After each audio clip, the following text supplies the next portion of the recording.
Okay. So the intent of the MC2V NT was to give the commander a capability where they can deploy their permissive environments and have a instant network access as they roll off the aircraft. It's an original configuration. It was an at-the-halt or a quick halt solution, but we modified the vehicle so that our VSAT capability, we had a 100% on-the-move capability. As you can see, we have VGAN, VSAT. We look to the rear, we have the UHF SATCOM on the move, as well as we have there's 3 Dixie Cup antennas. That's your UHF, VHF, and your FM. As well as there's a cellular antenna. If you look down here in the net, you can see there's a small cellular antenna here. Okay. So that not only gives us capability, it gives us a data capability. So if last ditch effort, we can use the SATCOM UHF and we can do data that way. So our intent is to have a voice, data, and video redundant capabilities. At minimum, we have 3 different ways of doing everything. So our front here, let's use some of the technology. This is what we consider the commander's position.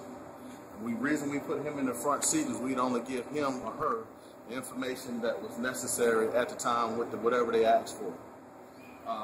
During our testing doing juice, we were going to put a video camera in the front window, so when in a route to a crisis, we would have real-time video back to a command post wherever it was located globally. We would have that capability.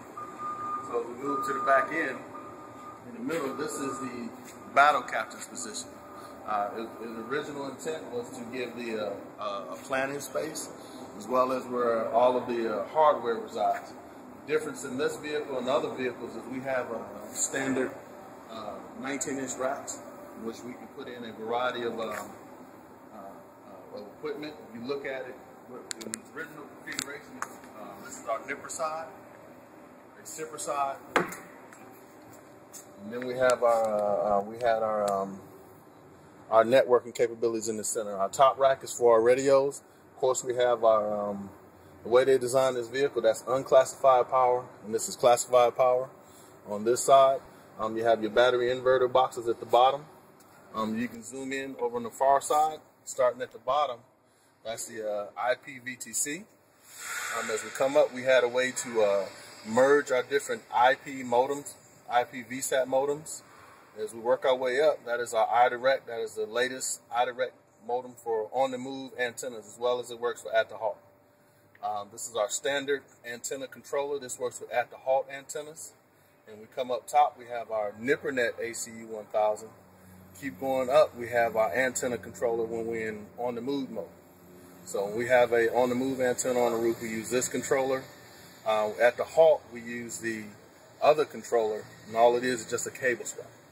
We swap 2 cables, swap our RF cables, and swap that. Obviously, I swapped the antenna on the roof, and we're working. Going to our right, we have it does have a security capability with an external camera in the rear.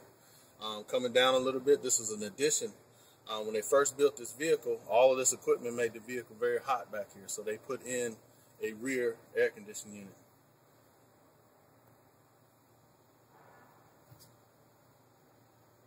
Now, moving further to our right, we have our 3 video screens. The intent of these 3 video screens was to give us the capabilities to see a public network, a unclassified network, as well as a secure network simultaneously. And what we would do is use our KVM capability and select whatever network that we wanted to be active at the time. Now, given the new design of the vehicle, we removed all the thin clients. If you focus back over to the center rack, and what we have is, what we did is we just put in a racks, so you could plug in whatever capability you want. If you wanted all 5 zipper, all 5 nipper, all 5 unclass, or a mix thereof, there's a primary and a secondary purpose for every rack, and you choose where you want to display it in the vehicle. Obviously, with the front in the commander's position, right now it is set up for the center position, so he will have whatever we plug in right here. Okay. In its original configuration, there were dual KVM capabilities, and where with the thin client solution, that you could put any instance on any computer or any screen that you wanted. On our left side here, we have there's the audio capabilities. The original intent of this vehicle and its proposed intent is the battle captain, driver, commander would all communicate via intercom as they're going down the highway, as well as having an internal intercom such as the aircraft capability. They could also key to radios. They can answer phone calls, do DCO sessions, all within one set of headphones and one network.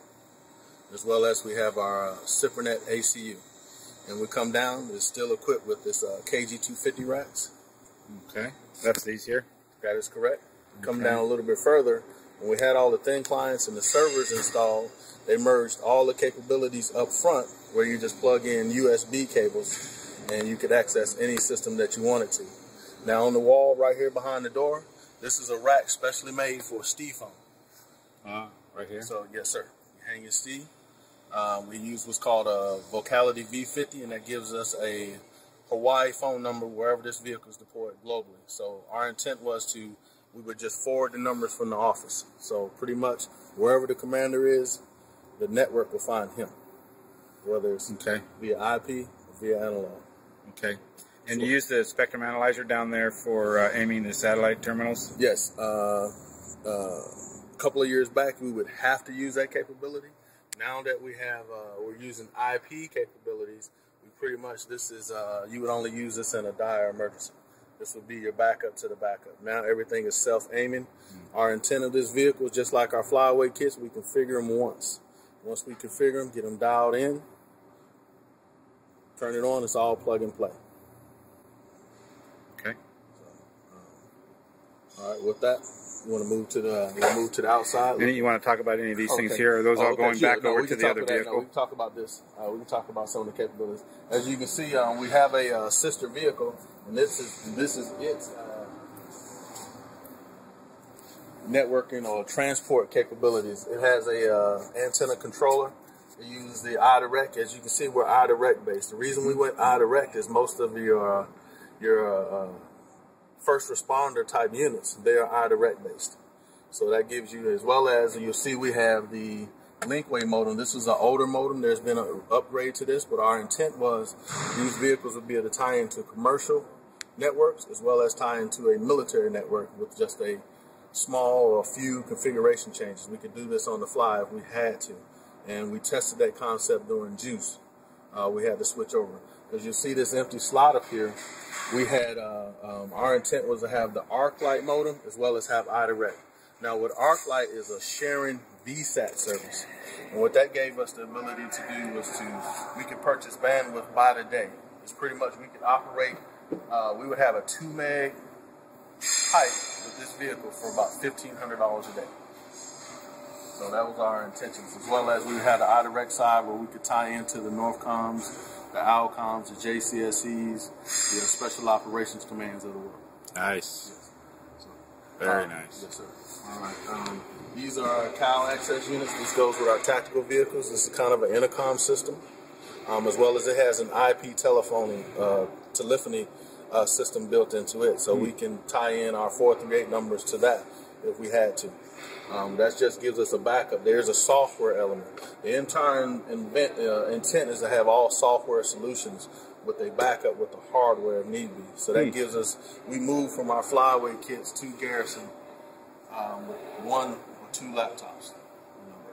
Once we put that, we configure, get all of the software installed, tested. We transition from desktop to deploy with no changes. That's our intent. Okay. Do we need to talk about what's up front anymore? Yes, this is well, these are antennas for the 727. These are our BGAN antennas on the move. This gives us the reason we went with the 727s is they have an extreme capability, which gives us a dedicated 384. Both ways? One way. It's a little bit slower going back up. Okay. But 384 download, and that comes with, depends on how you provision your SIM card, what services you pay for. Right. Because one caveat to that, when you go to Extreme and you press the Extreme selection, they are charging you by the minute. This is charging you by a megabyte. And that's how we can do the our multi-WAN capabilities. So this is in standby until we need it. Okay. That's why we went with the 727s to give us as much bandwidth as we need.